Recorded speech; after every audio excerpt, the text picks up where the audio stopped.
Nothing in this house ever broke during normal business hours when I could actually fix it without wanting to murder something. I lay there in bed listening to the damn thing clanking like a ghost in chains, while Caroline snored peacefully beside me. Must be nice to sleep through everything when you're not the one who has to crawl into the basement at ungodly hours. I grabbed my toolbox and headed downstairs, muttering every curse word I'd learned in 23 years of marriage and 15 years running Murphy's Home Repair. Yeah, that's me. Danny Murphy. The guy who fixes everyone else's problems while his own life falls apart. One rusty pipe at a time. The basement was colder than a banker's heart, and the water heater was leaking all over the concrete floor. Perfect. I knelt down with my flashlight, trying to figure out if this piece of junk was worth saving, or if I should just put it out of its misery. That's when I heard voices drifting through the open window above my head. "Why can't you just admit Dad's a loser?" That was my daughter Ellie's voice, sharp and cruel in the night air. "Ellie, don't talk about your father that way." Caroline's voice, but without much conviction behind it. "Come on, Mom. Chad makes you happy." You deserve better than some blue-collar nobody who can't even afford to send me to a decent college. I wish Chad was my dad. I froze, wrench halfway to the pipe fitting. Chad? Who the hell was Chad? And why was my 18-year-old daughter wishing some stranger was her father? "It's complicated, honey. Your father and we've grown apart." "So divorce him already. Chad's got money, he's got style, he actually takes care of himself. Dad looks like he crawled out of a construction site." Well, there's a news flash. I work construction, so yeah, I tend to look like it. Forgive me for not getting manicures between installing kitchen cabinets and fixing broken toilets. "We'll figure it out," Caroline said. "Just give me time." Their voices faded as they went back inside, leaving me crouched in my own basement like some kind of troll, processing what I just heard. My wife was apparently seeing someone named Chad, and my daughter was actively rooting for him to replace me. Christmas morning had nothing on this gift. I finished the water heater repair on autopilot, my brain spinning like a slot machine. Chad. The name kept bouncing around my skull like a pinball. Who was this guy? How long had this been going on? And more importantly, what kind of idiot name was Chad anyway? Sounded like the kind of guy who wore boat shoes without socks and called everyone bro. Back upstairs, I found Caroline still asleep, looking innocent as an angel. Funny how people can look so peaceful when they're busy destroying your life. I stood there watching her breathe, wondering how long she'd been lying to my face. Months? Years? I'd always been good at fixing things. Pipes, electrical, roofing, you name it. But apparently I'd missed the biggest break of all, the one in my own marriage. The next morning came too soon and not soon enough. Caroline was already up, getting ready for work at Henderson Real Estate, where she'd been climbing the ladder for the past 3 years. She looked good. Better than she had in years, actually. New clothes, new haircut, hitting the gym regularly. I thought she was finally taking care of herself. Turns out she was taking care of herself for someone else. "Coffee's ready," she said without looking at me, applying lipstick in the hallway mirror. "Thanks." I poured myself a cup and watched her pry. "So, how's work going?" "Fine, busy. We've got that new development project starting up. Working with anyone interesting?" She paused just for a second, but I caught it. "Just the usual. Team, you know how it is." "No, Caroline, I don't know how it is. Why don't you tell me about Chad?" But I didn't say that. Instead, I sipped my coffee and played the part of the oblivious husband. 23 years of marriage teaches you to pick your battles, even when you're pretty sure the war is already over. After she left for work, I sat at the kitchen table staring at her coffee mug. It had a real estate company logo on it, not Henderson's, but some outfit called Pinnacle Properties. When had she gotten a new mug? And why didn't I recognize the company name? I pulled out my phone and Googled Pinnacle Properties. Fancy website, upscale listings, the kind of place that sold million-dollar homes to people who probably had never touched a wrench in their lives. And there on the Our Team page was a photo that made my blood pressure spike. Chad Brennan, associate broker, 30-some, perfect teeth, hair that probably cost more to maintain than my truck payment. He looked exactly like the kind of guy who'd steal someone's wife and convince their daughter he'd make a better father. I clicked on his bio. Harvard MBA, former investment banker. Quote, bringing a fresh perspective to luxury real estate. Of course he was, because nothing says homewrecker like an Ivy League education and a trust fund. My phone buzzed with a text from my first job of the day. Mrs. Patterson needed her kitchen faucet replaced. Simple job, honest work, the kind of thing that used to make me feel useful. Now it just reminded me that while I was crawling under sinks, my wife was apparently crawling under Harvard boy. I grabbed my tools and headed out, trying to push down the rage that was building in my chest like steam in a boiler. But as I drove through our little town of Millbrook, population 8,000 and falling, I couldn't shake the feeling that everyone was looking at me differently. Did they know? In a town this size, secrets had a shelf life of about 15 minutes. If Caroline was running around with Chad, chances were half the town was already placing bets on when I'd find out. Mrs. Patterson's faucet was a straightforward job, but I found myself taking longer than usual, double-checking everything, anything to avoid going home and pretending everything was normal. She made small talk while I worked, asking about Caroline and Ellie, and I found myself wondering if there was a hidden meaning behind her questions. "Your wife's doing so well at that new job," she said, refilling my water glass. "I see her around town with that handsome young man from the real estate office. They make such a professional team." There it was. Professional team, right? "Yeah, she's really dedicated to her work," I managed. "Oh, absolutely. They were at Morrison's Steakhouse last week working over dinner. Such commitment." Morrison's Steakhouse, the most expensive restaurant in a 50-mile radius. Caroline and I hadn't been there since our anniversary 3 years ago, and even then we'd split an appetizer because of the prices. I finished the faucet repair and packed up my tools, Mrs. Patterson's words echoing in my head. Working dinner, professional team. Either the woman was completely naive, or she was giving me the world's most polite heads up that my wife was cheating on me.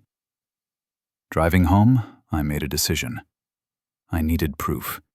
Not suspicions, not overheard conversations, not gossip from well-meaning neighbors. Real, solid evidence of what Caroline was doing and who she was doing it with. Time to stop playing defense and start playing detective. That evening, I did something I'd never done in 23 years of marriage. I snooped. Caroline was in the shower, singing some song I didn't recognize, and her phone was charging on the nightstand. My hands were shaking like a teenager as I picked it up. Password protected, naturally, but I knew Caroline. She wasn't exactly a cybersecurity expert. I tried her birthday. Nothing. Ellie's birthday. Nope. Our anniversary. Bingo. Her text messages opened up like Pandora's box, and I immediately wished I could slam the lid shut. There were dozens of messages from CB going back months. At first, they were professional enough. Meeting times, client information, work stuff. But as I scrolled down, they got progressively more personal. "CB thinking about you, Caroline." "Me too. This is crazy." "CB crazy good." "When can I see you again, Caroline?" "Danny's working late tomorrow. My place." "Can't wait to hold you." I kept scrolling, my stomach turning with each message. Photos. Not completely explicit, but suggestive enough to leave no doubt about what was happening. Caroline in lingerie I'd never seen. Chad, shirtless, and what looked like an expensive apartment. The shower was still running, so I kept digging.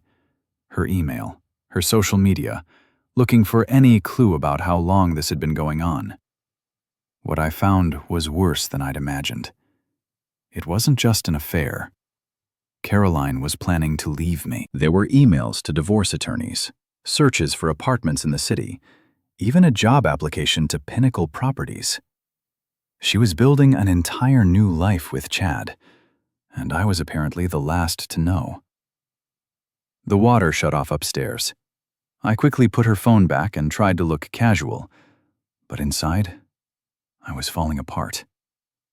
23 years of marriage, and she was ready to throw it all away for some pretty boy with an MBA. "You're quiet tonight," Caroline said when she came downstairs towing her hair dry. "Just tired. Long day."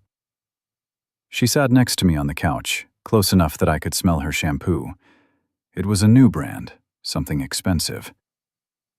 "Danny, we need to talk." Here it comes. I thought she's going to tell me about Chad, ask for a divorce, explain how she's outgrown our little life together. "Ellie's tuition payment is due next week," she said instead. "We need to figure out how we're going to cover it." Not the conversation I was expecting. I thought we had it handled. We did, but with the business being slow, she trailed off, not meeting my eyes. The business wasn't slow. I'd been busier than ever, actually. But I'd noticed some irregularities in our joint account lately, money going out that I couldn't account for. Now I had a pretty good idea where it was going. "I'll figure something out," I said. "Maybe it's time to consider community college for her first 2 years. Save some money, right? Save money so she could spend it on hotel rooms with Chad." Ellie's got her heart set on state. Her heart might have to adjust to reality. The irony was almost funny. Caroline was lecturing me about reality while living in a fantasy world where she could have her cake and eat it too. Keep the stable home life with reliable Danny while playing house with exciting Chad. Well, reality was about to get very real for all of us.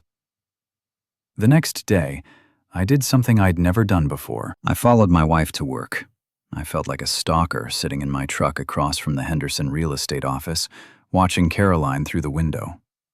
She looked animated, happy, even talking on the phone and typing on her computer. At lunchtime, she came out and got into her car. Instead of heading to her usual sandwich shop, she drove across town to Pinnacle Properties. My heart hammered as I watched her park and walk into the building like she owned the place. She stayed for 2 hours. When she came out, Chad was with her. He was even more obnoxious in person than in his photos. Tall, perfectly groomed, the kind of guy who probably had his shirts professionally pressed. They stood by her car talking, and I could see her laughing at something he said. Then he kissed her, right there in broad daylight in front of his office building. He kissed my wife like they were teenagers. She melted into him like butter on hot toast. I gripped the steering wheel so hard I thought it might snap. This wasn't just an affair anymore. It was a public humiliation. How many people had seen them together? How many of my friends and neighbors knew what was happening, while I was obliviously fixing their toilets and rewiring their basements? They separated, and Caroline got in her car. Chad watched her drive away with this smug smile on his face like he just won the lottery, which, I guess, from his perspective, he had. He got the wife, the intimacy, the excitement, while I got to pay the bills and play the fool. That night at dinner, I studied Caroline and Ellie like I was seeing them for the first time. Caroline picked at her food, distracted and distant. Ellie scrolled through her phone, occasionally showing Caroline something that made them both laugh. I felt like a stranger at my own table. "Dad, you're staring," Ellie said without looking up from her phone. "Just thinking about what? About how my daughter wishes another man was her father. About how my wife is planning to leave me for a guy who probably makes more in a month than I make in a year. About how I've apparently become invisible in my own life." "Work stuff," I said. After dinner, I went out to my workshop in the garage. It was my sanctuary, the one place in the house that was purely mine. Tools organized just the way I like them. Projects in various stages of completion, the smell of sawdust and motor oil. I built this space with my own hands, just like I'd built our life together. But apparently what I built wasn't good enough anymore. I pulled out a beer and sat on my workbench, trying to figure out what to do next. I could confront Caroline directly, but then what? She'd probably just deny it, or worse, she'd admit it and ask for a divorce right there on the spot. I could confront Chad, but that would just make me look like the jealous husband everyone probably already thought I was. Or I could do something else entirely. I'd spent my whole adult life being the responsible one, the reliable one, the one who fixed everyone else's problems. Maybe it was time to cause some problems of my own. My phone buzzed with a text from my buddy Mike Kowalski, who ran the local boxing gym where I'd been working out for the past few years. "Fight night tomorrow. You in?" I've been doing some amateur boxing as a way to stay in shape and blow off steam. Nothing serious, just local guys throwing punches in a ring that had seen better days. But suddenly, the idea of hitting something really appealed to me. "Yeah," I texted back. "I'm in." Maybe it was time to stop playing defense and start throwing some punches of my own. The Millbrook Boxing Club occupied a converted warehouse on the wrong side of town, the kind of place where the American dream went to sweat out its frustrations. The ring was surrounded by heavy bags, speed bags, and the ghosts of 1,000 broken noses. It smelled like liniment and lost hopes, and tonight it felt like home. "You look like hell, Murphy," said Mike Kowalski, wrapping my hands with practiced efficiency. Mike was 60-some, built like a fire hydrant, and had been training fighters since before I was born. "What's eating you?" "Just need to hit something." "Fair enough. Tommy Brerslin's looking for a sparring partner. He's about your size." Tommy Breslin worked at the tire shop downtown and had hands like sledgehammers. Perfect. I needed someone who could hit back hard enough to make me forget about Chad and Caroline, at least for a few rounds. We touched gloves and started circling each other. Tommy was a brawler, all power and no finesse, which suited my mood perfectly. I let him come forward, slipping his jabs and working his body. The rhythm of boxing was like meditation. Jab, cross, hook, duck, move. For 30 minutes, nothing existed except the next punch. Tommy caught me with a right hand that rattled my teeth, and suddenly I was seeing Chad's smug face instead of Tommy's. I unloaded a combination that sent Tommy stumbling backward, surprised by the sudden aggression. "Easy there, killer," Tommy said, grinning behind his mouthpiece. "Save some for the other guy."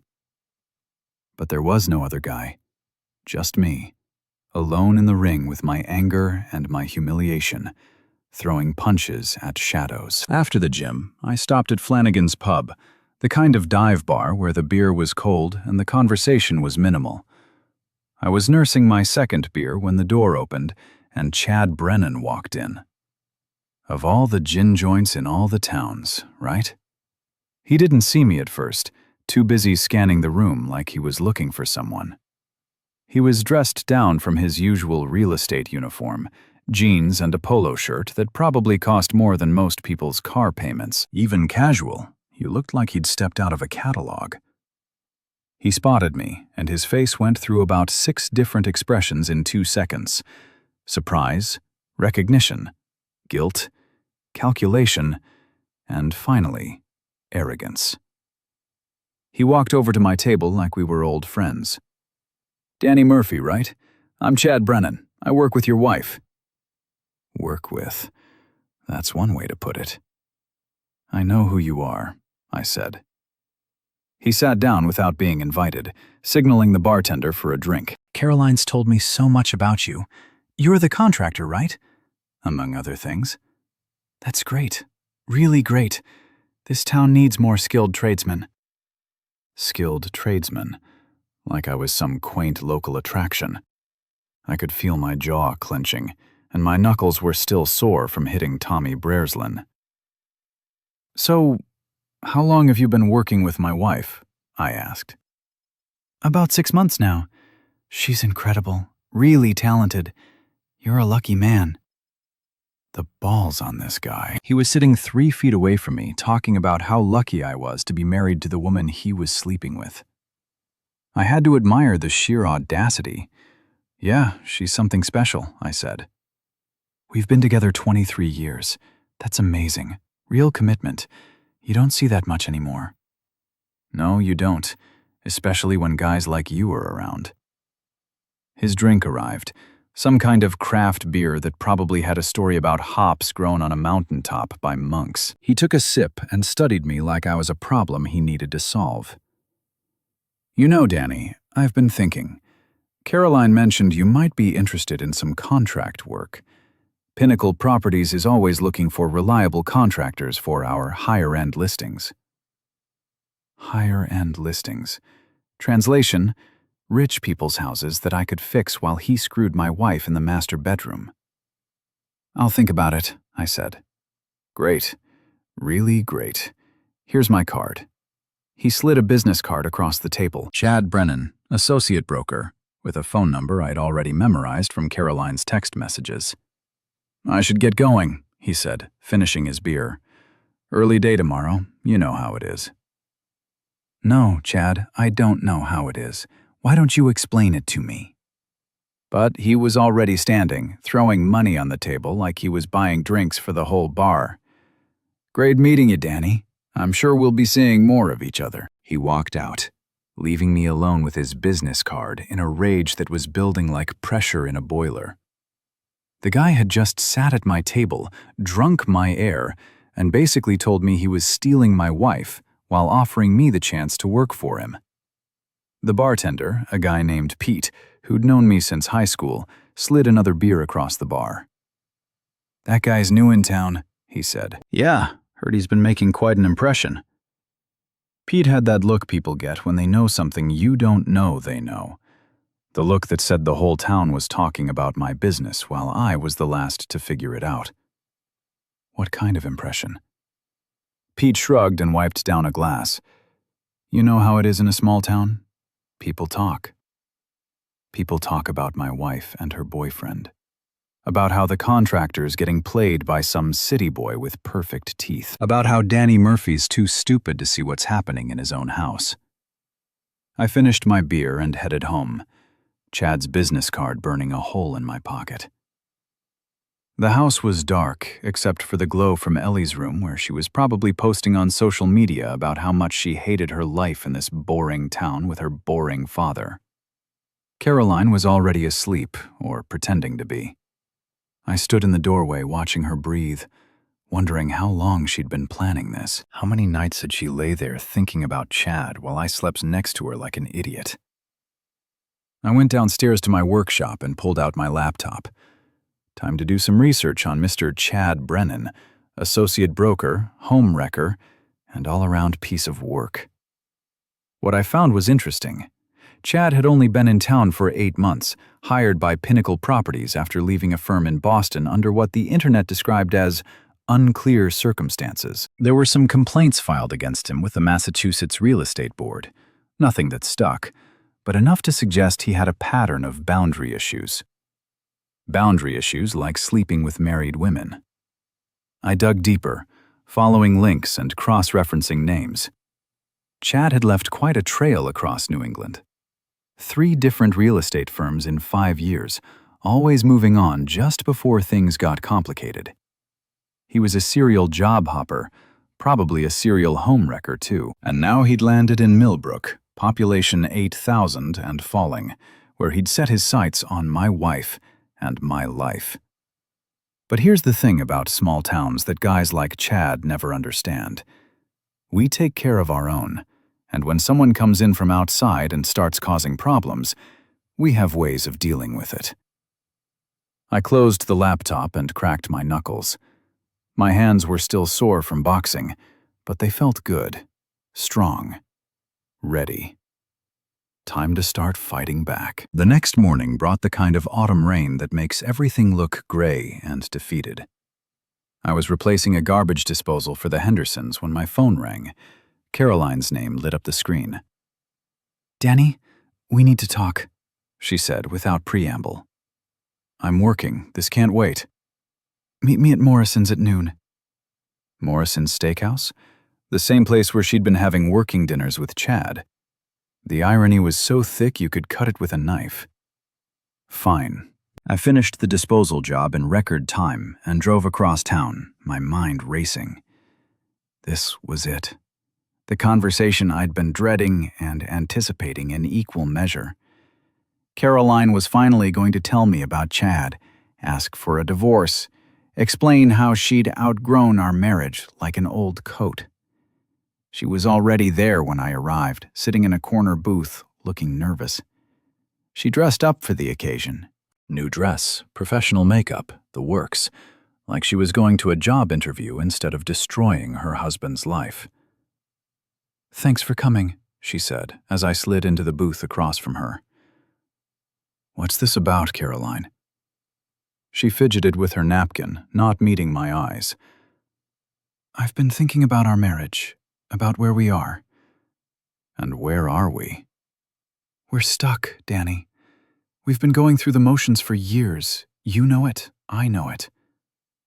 The waitress came over and took our drink orders. Coffee for me, white wine for Caroline. Liquid courage, apparently. So, what are you saying? I asked when the waitress left.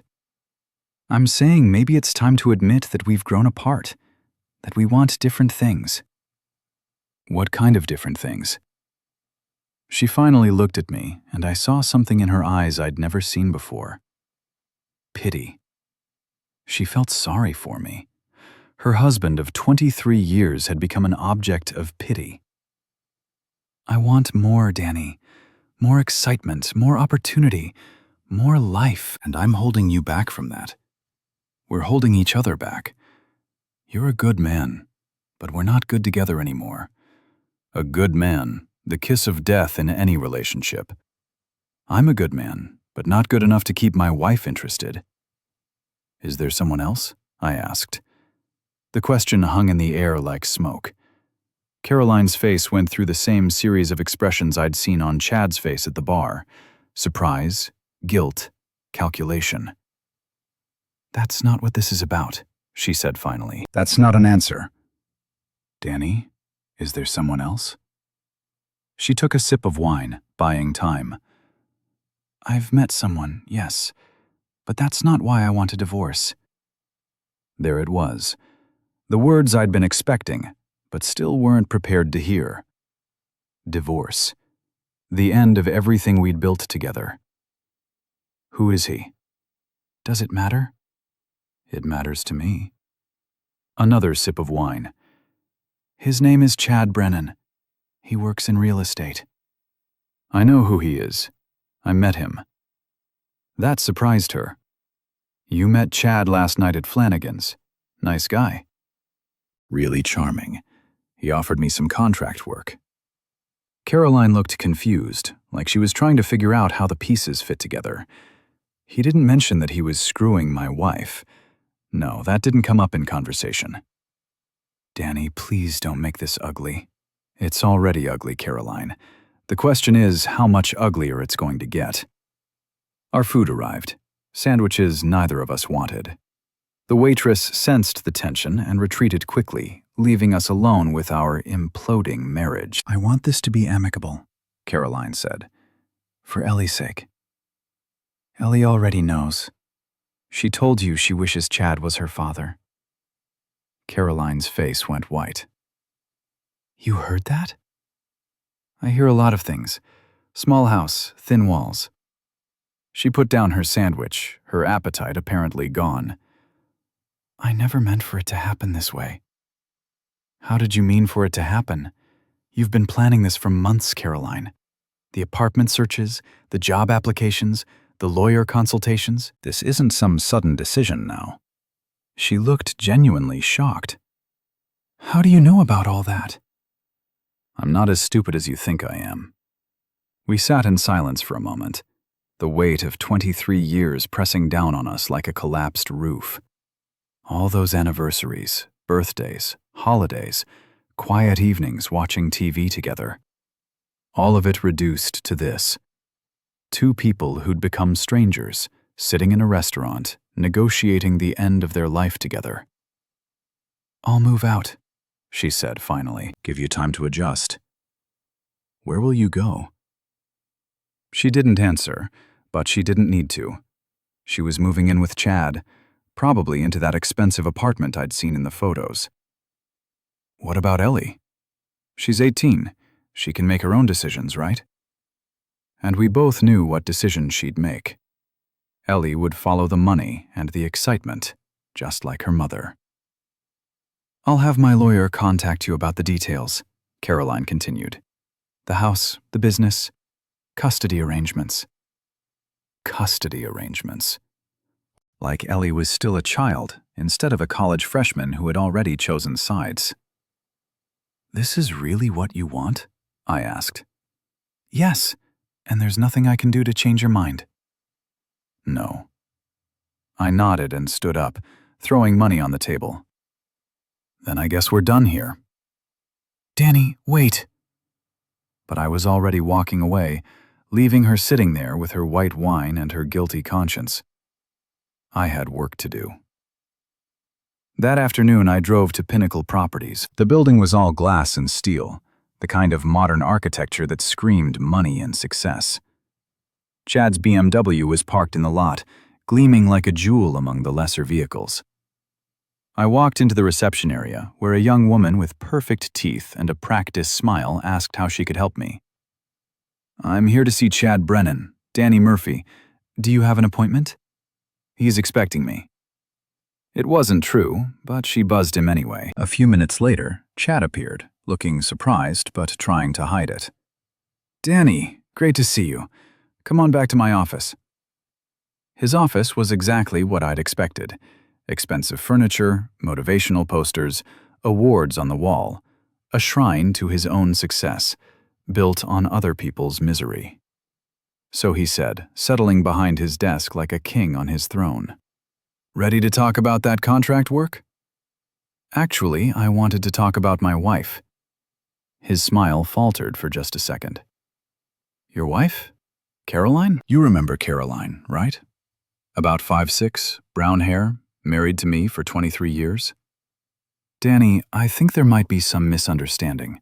"No misunderstanding, Chad. She told me about you two, about the divorce, about her moving in with you." He leaned back in his chair, and I could see him calculating his next move. Fight or flight? Charm or intimidation? "Look, Danny, I know this is difficult. You don't know anything about me or what's difficult for me." "You're right, I don't. But I care about Caroline. And I think if we could all be adults about this, adults." "You want to talk about being adults?" I stood up and walked around his desk, close enough that he had to crane his neck to look at me. Close enough that he could see the calluses on my hands and the scars from 20 years of honest work. "An adult doesn't sleep with another man's wife," I said quietly. "An adult doesn't break up a family for his own entertainment. An adult doesn't come into someone else's town and think he can take whatever he wants." Chad's face was flushed now, his carefully maintained composure starting to crack. "I didn't plan for this to happen, but you're not sorry it did." "No," he said, some of his arrogance returning. "I'm not sorry." He stopped himself, but the damage was done. "Better than what, Chad? Better than me?" "I didn't say that." "You didn't have to." I leaned closer, close enough that he could smell the sawdust and honest sweat on my clothes. Close enough that he could see I wasn't some harmless small-town contractor he could push around. "Here's what's going to happen," I said. "You're going to stay away from my wife until the divorce is final. You're going to stop filling my daughter's head with fantasies about a better life, and you're going to show some respect for the fact that you're destroying a family." Or what? The question hung in the air between us. Or what, indeed? What was I going to do to this Harvard-educated, BMW-driving, wife-stealing piece of work? I smiled, and something in my expression made him lean back in his chair. "You'll find out," I said. I walked out of his office, leaving him sitting there with his mouth open and his confidence shaken. The receptionist looked up as I passed, probably wondering what had happened to make her boss look so rattled. Outside, the rain had stopped, and the sun was trying to break through the clouds. I sat in my truck for a moment, my hands shaking with adrenaline and rage. Caroline wanted a divorce. Fine, she could have one, but it wasn't going to be as clean and simple as she thought. Time to remind everyone in this town that Danny Murphy might be a small-town contractor, but he wasn't anyone's fool. 3 days later, I put my plan into motion. It started with a phone call to my lawyer, Jim Harris, who'd handled the legal work when I started my business. Jim was old school, the kind of lawyer who still kept paper files and believed in handshake deals. "Divorce, huh?" he said, leaning back in his chair. "Sorry to hear it, Danny. 23 years is a long time." "Yeah, well, apparently not long enough. Caroline got herself a lawyer yet?" "I assume so. She seems to have everything planned out." Jim nodded and pulled out a legal pad. "Let's talk about assets. The house, the business, retirement accounts, all that fun stuff." We spent an hour going through the details of my life, reducing 23 years of marriage to a list of possessions to be divided up. The house was in both our names, but I'd put most of the down payment from an inheritance from my father. The business was mine alone. I'd started it before we got married, and Caroline had never been involved. "What about the daughter?" Jim asked. "She's 18. Legally, she can do whatever she wants, but she's still in college. Someone's got to pay for that." Someone, meaning me, probably. Even though Ellie had made it clear she'd rather have Chad for a father, I'd still be expected to foot the bill for her education. "We'll cross that bridge when we come to it," I said. After the lawyer's office, I drove across town to the Millbrook Savings Bank, where I'd been banking for 15 years. I knew most of the staff by name, including the branch manager, Susan Walsh. "Danny Murphy," she said when I walked into her office. "How's the family?" "Actually, that's what I wanted to talk to you about." I explained the situation, and Susan's face went through the usual expressions of shock and sympathy. In a town this size, everyone knew everyone, and my divorce was going to be front-page news in the gossip circles. "I need to protect my business assets," I said. "Make sure Caroline can't clean me out while the divorce is pending."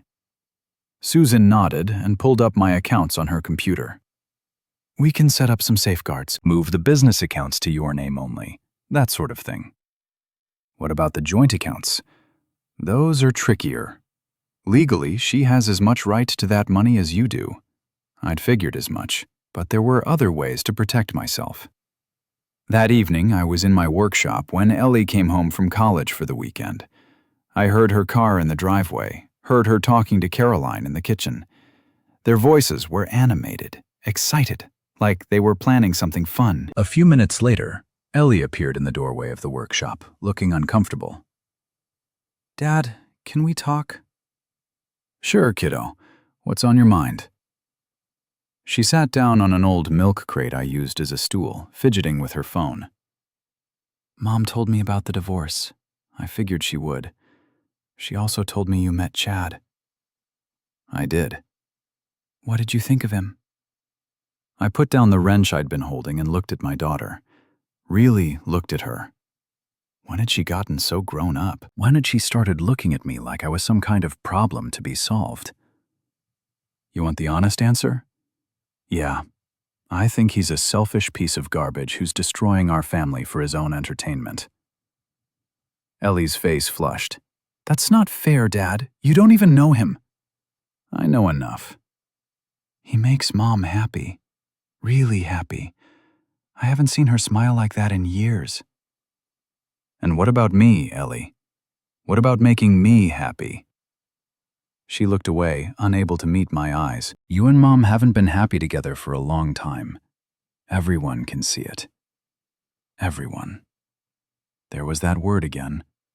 "So you think I should just roll over and let some stranger take my place?" "He's not taking your place, Dad. You'll always be my father." "But you wish Chad was." She looked shocked that I knew about that conversation. I didn't mean, yes, you did. And that's fine, Ellie. You're 18. You can make your own choices, but don't expect me to pay for them.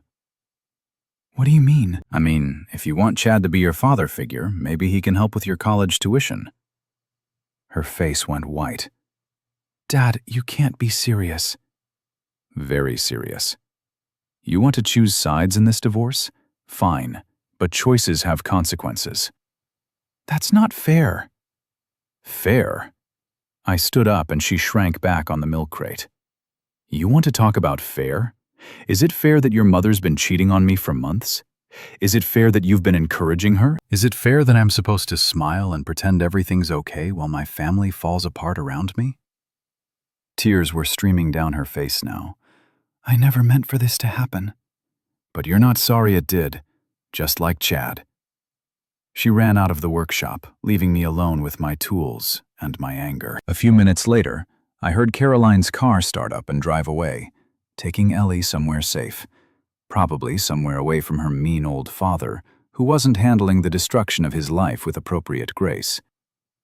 My phone rang. Caroline's number. What the hell did you say to Ellie? She demanded. The truth. She's crying her eyes out, Danny. She's just a kid. She's 18, old enough to vote, old enough to make adult decisions, old enough to deal with adult consequences. You can't cut off her tuition. That's her future. Then maybe her future stepfather can help out. I hear he's got money. There was silence on the other end of the line. Then you're being cruel. I'm being realistic. You want a divorce, Caroline? You want to start a new life with Chad? Fine, but don't expect me to subsidize it. This isn't about money. Everything's about money. That's why you're leaving me for a guy who makes 10 times what I do. That's not true. Come on, Caroline. If Chad was a mechanic or a plumber, would you be so eager to start over? She hung up on me. I sat there in my workshop, surrounded by the tools of my trade, and felt something inside me harden like concrete. They wanted to play hardball. Fine. I've been playing defense my whole life, trying to be the responsible one, the reliable one, the one who kept everything together.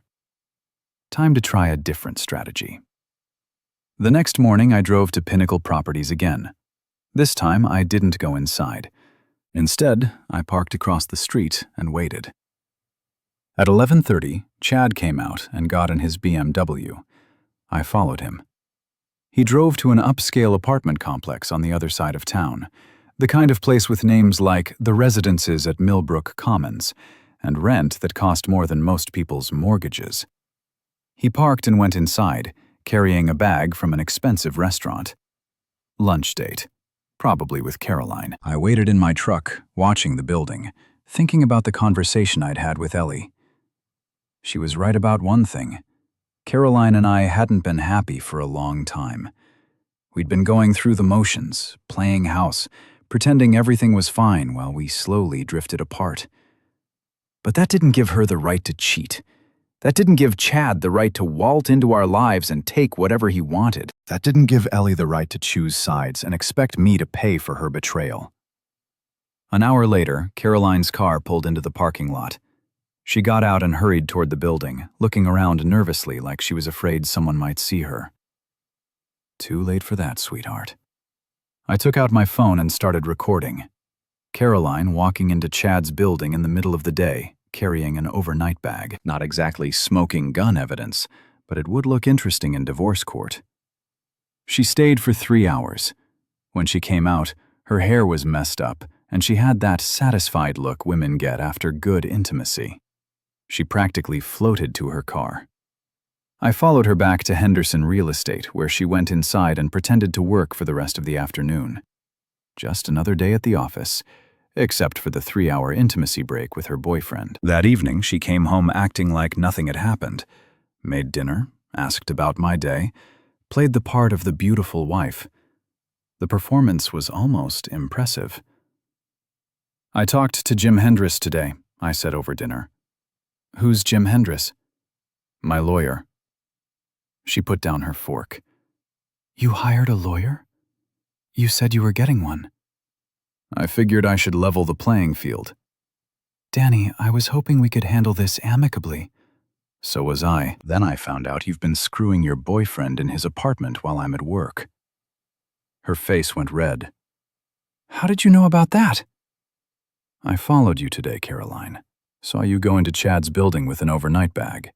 Stay for 3 hours. Come out looking like you'd just been thoroughly satisfied. You followed me? I did, and I recorded it. Amazing what technology can do these days. She stared at me like she'd never seen me before. I don't know who you are anymore. I'm the same guy I've always been. The difference is, I'm not playing by your rules anymore. I stood up and headed for the door. Where are you going? She called after me. Flanagan's. I need a drink. Danny, we need to talk about this. No, we don't. We need to let our lawyers talk about it. That's what you wanted, right? Keep it professional? I left her sitting at the kitchen table, probably calling Chad to tell him about the new development. Let them figure out their next move. I had moves of my own to make. At Flanagan's, I sat at the bar and ordered a beer. Pete, the bartender, slithered across to me with a knowing look. Heard you and Caroline are having some troubles.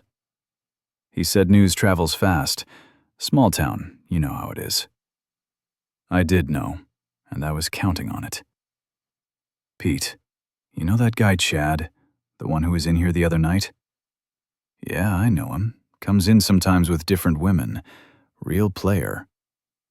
Different women. Interesting. He ever mentioned any of them by name? Pete thought about it. There was one he was pretty serious about. Some married lady said he was going to help her leave her husband. He say anything else about her? Just that the husband was some local contractor. Said the guy was too stupid to see what was happening right under his nose.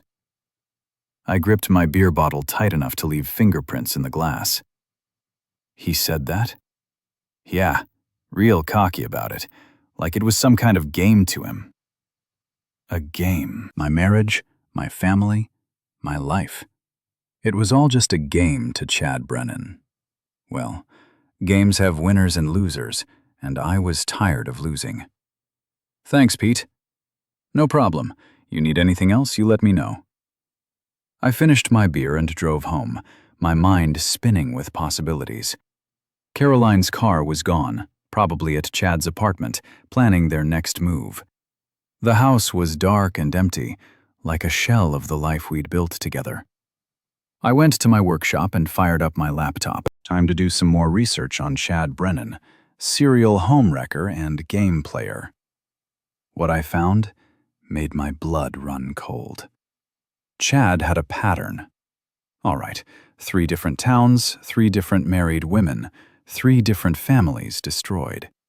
He'd move into a community, target a wealthy or successful married woman, break up her marriage, and then move on to the next conquest. Caroline wasn't his girlfriend. She was his mark, and when he was done with her, she'd be left with nothing but a broken marriage and a guilty conscience. I printed out everything I could find. Court records, news articles, social media posts from his previous victims. A pattern of behavior that painted Chad not as a romantic hero, but as a predator who specialized in destroying families. Tomorrow, I was going to have another conversation with my wife, and this time, I was bringing evidence. But first, I had a phone call to make. I dialed Chad's number, the one from the business card he'd given me. Hello, Chad. It's Danny Murphy. Silence. Then Danny. This is unexpected. I bet it is. We need to talk. I don't think that's a good idea. I'm not asking, Chad, I'm telling. Meet me at Flanagan's in an hour, or I start making some phone calls you won't like. What kind of phone calls? The kind that involve your previous employers in Boston and Hartford. The kind that involve the women you left behind in those towns. The kind that involve your boss at Pinnacle Properties. Another long silence. I'll be there, he said finally. Good. And Chad? Come alone. I hung up and smiled for the first time in days. The game was about to change, and I was finally going to start playing offense. Time to show Mr. Harvard MBA what a small-town contractor could do when he put his mind to it. The gloves were coming off. Flanagan's was nearly empty when I arrived, just a couple of regulars nursing beers and watching a baseball game on the ancient TV above the bar. I chose a table in the back corner, away from prying eyes and curious ears. This conversation needed to be private. Chad showed up 10 minutes late, probably hoping to make some kind of power play entrance. He looked nervous, though, his usual confidence replaced by something that might have been fear. Good. He sat down across from me without ordering a drink, his hands folded on the table like he was in a job interview. "So," he said, trying to sound casual, "what did you want to talk about?" I pulled out a manila folder and set it on the table between us. "Your career history." His face went pale. "I don't know what you mean." "Sure you do." I opened the folder and spread out the papers. I'd printed Hartford, Connecticut, Sarah Mitchell, married 15 years, 2 kids. You worked at Prestige Properties. She was a client. Sound familiar? Chad's jaw tightened, but he didn't say anything. Sarah left her husband for you, I continued, moved in with you, started planning a new life. Then, 6 months later, you got a job offer in Boston and disappeared, left her with nothing but a broken marriage and a guilty conscience. That's not what happened. Boston. Jennifer Walsh. Married 12 years, 1 kid. You worked at Elite Realty. She was a fellow agent. Same pattern, Chad. She left her husband. You two played house for a while. Then you got bored and moved on. I pulled out another set of papers, and before Hartford, there was Springfield. Rebecca Torres, married 20 years, 3 kids. Shall I go on? Chad was sweating now, despite the cool October air. You don't understand. I understand perfectly. You're a predator, Chad. You target married women, break up their families for entertainment, then move on to the next town when things get complicated. It's not like that. Then what is it like? He ran his hands through his perfect hair, messing it up for the first time since I'd known him. Look, these things just happen. I don't plan them. You've got a system. Target successful married women who are feeling neglected. Make them feel special, desired, understood. Promise them a better life, then disappear when reality sets in. Caroline is different. Caroline is exactly the same. Middle-aged, successful, married to a blue-collar guy she thinks is beneath her. You probably spotted her the first day you got to town. Chad slumped in his chair, the fight going out of him. What do you want? I want you to leave tonight. Pack your bags, quit your job, and get out of Millbrook. I can't do that. Sure you can. You've done it 3 times before. Caroline won't understand. Caroline doesn't need to understand. She needs to wake up and realize she's about to make the biggest mistake of her life. I leaned forward close enough that he could see I wasn't bluffing. Here's what's going to happen, Chad. You're going to break up with Caroline. Tell her you've realized it was a mistake, that you're not ready for a serious relationship, whatever. Then you're going to leave town. And if I don't? I smiled and something in my expression made him lean back. Then I make some phone calls. Your boss at Pinnacle Properties finds out about your history of sleeping with clients. The Massachusetts Real Estate Board gets a complaint about your pattern of unethical behavior. Sarah Mitchell, Jennifer Walsh, and Rebecca Torres all get your current contact information in case they want to file civil suits. You can't prove anything. I don't have to prove anything. I just have to raise questions. How long do you think Pinnacle Properties will keep you on once they start getting calls about your history? How long before the whispers start? The rumors? The uncomfortable questions? Chad was quiet for a long moment, staring at the papers spread across the table. His whole carefully constructed life reduced to evidence of a pattern he couldn't deny. "She'll hate you for this," he said finally. "Maybe, but she'll thank me later when she realizes what you really are." "And you think she'll come back to you?" The question hit harder than I'd expected. Would Caroline come back? Did I even want her to after everything that had happened?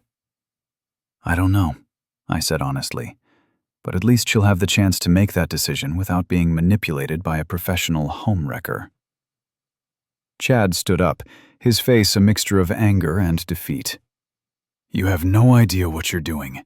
Caroline and you, are nothing. You're a fantasy, Chad. A midlife crisis with perfect teeth in a BMW. But fantasy doesn't pay the bills, or hold your hair when you're sick, or stick around when things get difficult." He started to say something else, then thought better of it. Instead, he turned and walked out of the bar, leaving me alone with my evidence and my empty victory. I gathered up the papers and headed home, wondering if I'd just saved my marriage or guaranteed its destruction. Either way, Caroline deserved to know the truth about the man she was planning to build a new life with. The house was dark when I got home. Caroline's car still missing from the driveway. Probably at Chad's apartment, planning their future together. Well, that future was about to get a lot more complicated. I went to my workshop and poured myself a whiskey from the bottle I kept hidden behind my toolbox. The alcohol burned going down, but it felt appropriate. Everything was burning lately. My phone buzzed with a text message. "Caroline, we need to talk. I'm coming home." 20 minutes later, her headlights swept across the garage windows as she pulled into the driveway. I heard her car door slam, heard her heels clicking on the concrete as she walked to the house. She was angry. I could tell from the sound of her footsteps.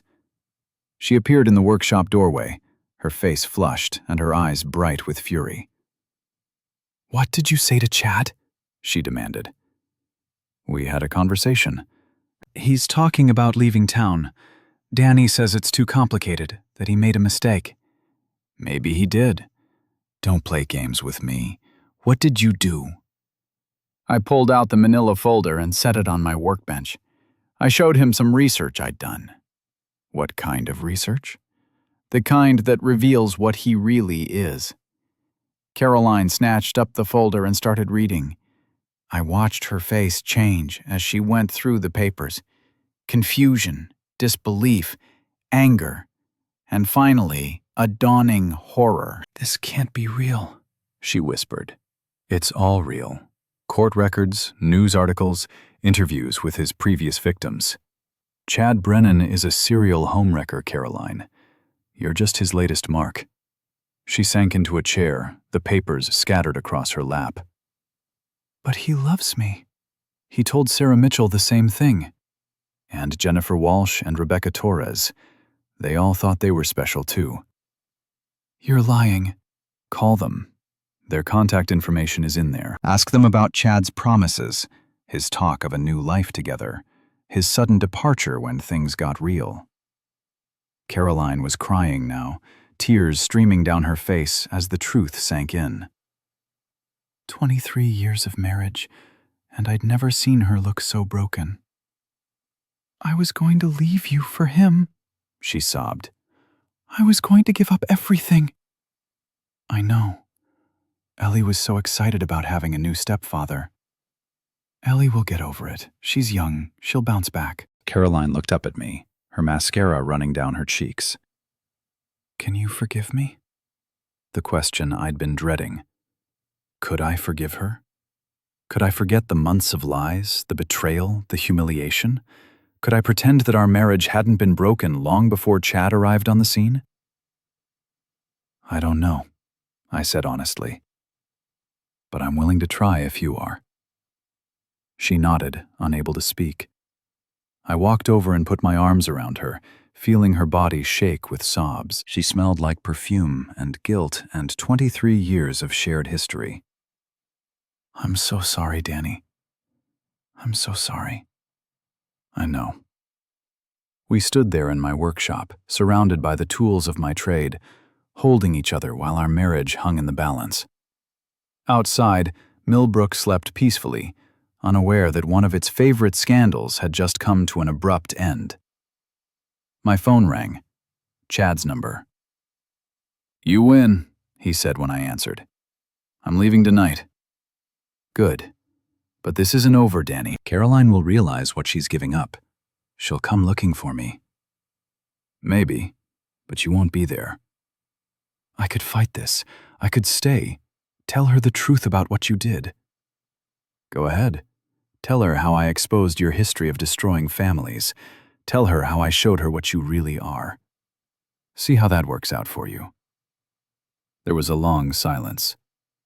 "Then take care of her. I always have." He hung up. I looked at Caroline, still crying in my arms, and wondered if we could really put this back together. If trust, once broken, could ever be fully repaired. But we were going to try. We owed each other that much after 23 years. The next morning, I woke up alone in bed. For a moment, I panicked, thinking Caroline had changed her mind and gone back to Chad. Then I smelled coffee brewing downstairs and heard her voice on the phone. I found her in the kitchen, fully dressed, talking to someone in her professional voice. "Yes, I understand," she was saying. "No, I don't think that will be necessary. Thank you." She hung up and looked at me with red, swollen eyes. "That was my lawyer," she said. "I'm calling off the divorce."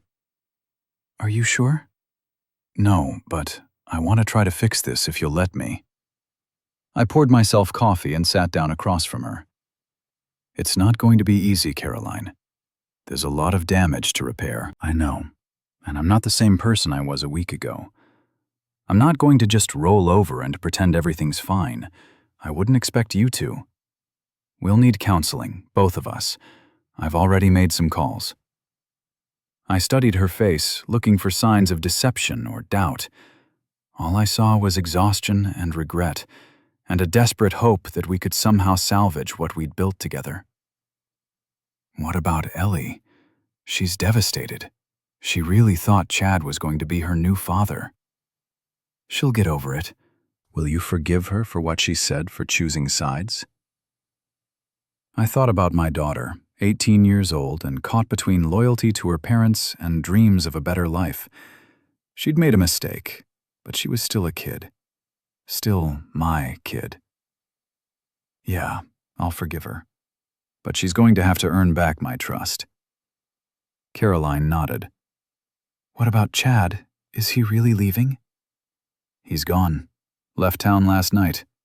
Just like that. Just like that.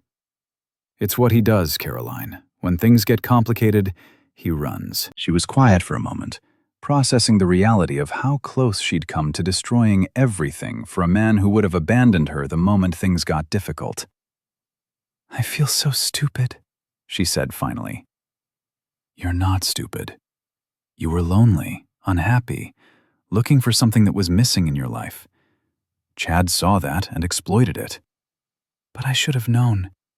How could you have known? He's a professional, Caroline. This is what he does for a living. My phone buzzed with a text from Mike Kowalski at the boxing gym. Fight night tonight. You in? I looked at Caroline sitting across from me in our kitchen, trying to piece together the wreckage of our marriage. A week ago, I would have said yes to the fight, would have welcomed the chance to hit something and get hit back. Now I had more important battles to fight. No, I texted back. I'm busy. Caroline saw me typing and raised an eyebrow. Boxing gym? I explained. I'm taking the night off. Since when do you box? Since I needed somewhere to work out my frustrations without destroying the house. She almost smiled at that. Almost. Danny, can I ask you something? Sure. When did you know about Chad and me? I thought about it. I suspected for a while. You were different, happier, more energetic. But I knew for sure when I overheard you and Ellie talking about him. You must have been so angry. I was. I wanted to kill him, actually. But then I realized that wouldn't solve anything. It would just make everything worse. So you investigated him instead. I did what I do best. I fixed a problem. Caroline reached across the table and took my hand. Her fingers were cold, trembling slightly. "Can we really fix this?" she asked. I looked at our joined hands, calloused and soft, working man and office worker.